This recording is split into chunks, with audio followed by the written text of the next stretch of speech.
পিয়াস উদ্দিন। আমি নবম শ্রেণীর একজন নিয়মিত ছাত্র। আমার পরিবারে সর্বমোট 4 জন সদস্য আছে। ওকে, ভেরি গুড। আসসালামু আলাইকুম। আমার নাম মোহাম্মদ পিয়াস উদ্দিন। আমি একজন তোতলামি পেশেন্ট ছিলাম, কিন্তু এখানে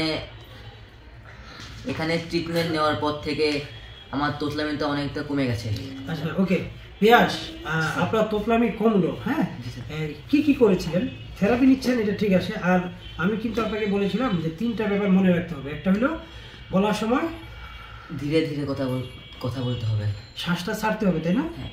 আচ্ছা, 2 নম্বর হচ্ছে কথা বলার সময় একটু টেনে বলতে হবে। আচ্ছা, আর একটু হাত পা নাড়ায়, ইশারা, হাত পা নাড়ায়, অঙ্গভঙ্গির মাধ্যমে কথা বলতে হবে, তাই তো? জি স্যার। তো এখন কি অবস্থা? তোতলামি অনেকটাই সেরে গেছে? হ্যাঁ জি স্যার। আচ্ছা পিয়াস, তোতলামির পেশেন্ট। তো আমি যে টেকনিকগুলো বললাম, কথা বলার সময় প্রলঙ্গেশন, অর্থাৎ একটু ধীরে ধীরে একটু লম্বা টেনে কথা বলতে হবে। আর শ্বাস প্রশ্বাসের যে রিদম, এটা স্বাভাবিক। একটু শ্বাস নিয়ে ধীরে ধীরে, মুখ দিয়ে শ্বাস নিয়ে ধীরে ধীরে শ্বাসটা ছাড়তে বললে তোতলামি অনেকটাই কমে যায়। ধন্যবাদ।